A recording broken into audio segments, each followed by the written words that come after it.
Right, good morning all. Here we are in Rabanal del Camino. As discussed yesterday, it's actually 5 kilometres short of Fonsabaden, which is where I thought I was, or where I was planning to go to. So what that means for me is to go to Ponferrada today. I have to go an extra 5 kilometres, and that's a 33 kilometre day. Probably the longest I've done so far on the Camino. It's about 10 past 9 or something like that, so I will want to get cracking.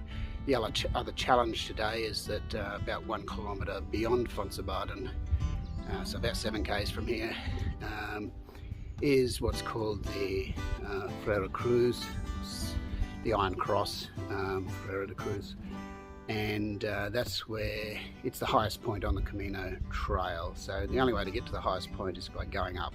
So I think we're actually still doing that 16% incline that I spoke about yesterday. The other thing about the Iron Cross is that people leave. Here comes a nice car. People leave. I'm just going to pause here for a sec. And we're back in the room. So the Iron Cross, people usually lug a rock from home. They ride on it or put something on the rock and leave it at the cross. So there's this massive pile of rocks. It's to symbolise taking something and leaving it behind, and you know, shedding that burden, I suppose, in their life. I had it on my list of things to do, but I didn't bring a rock. So what I'm thinking of doing is, when I get there, I'll maybe go around the outskirts and try and find maybe about 25 rocks. And I've got a pen, and I'm going to write on each of those rocks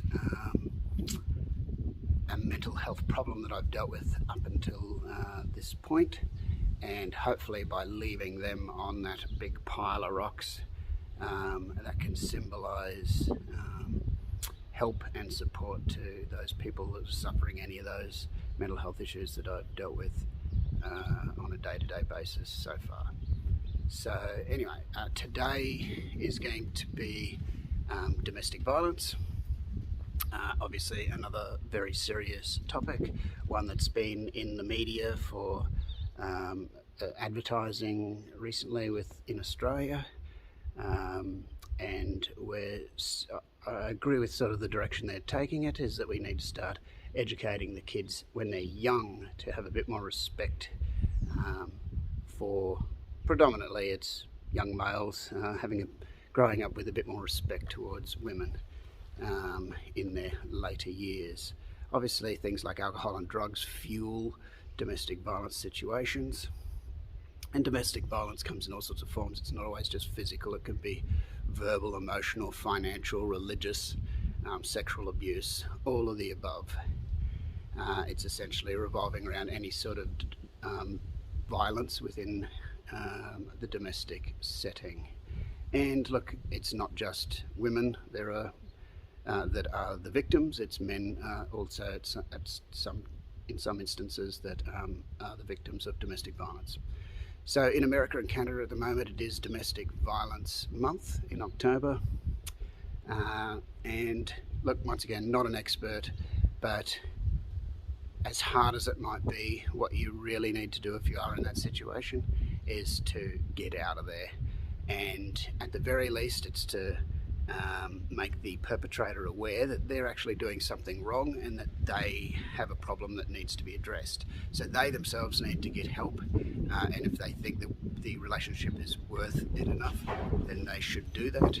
You will probably need to get help as the victim, and also support, and to someplace safe. That includes your kids if you need to get them out as well. So you may feel like you're trapped and helpless, but the best thing you can do is get out. There are plenty of organisations out there. At the very least, go to a hospital, go to police or an emergency services or something like that, and they'll be able to point you in the direction of getting some support and some help. And then hopefully, if the perpetrator gets some help and some tools to deal with their anger and all the things that they are doing, then you can go back to being a cohesive family unit. Otherwise, the best thing is that you just stay away from that domestic violence situation. Anyway, I'm not Dr. Phil. These are all just common sense things but there are people around. Reach out. Today I'll be thinking about people suffering from domestic violence. Ciao.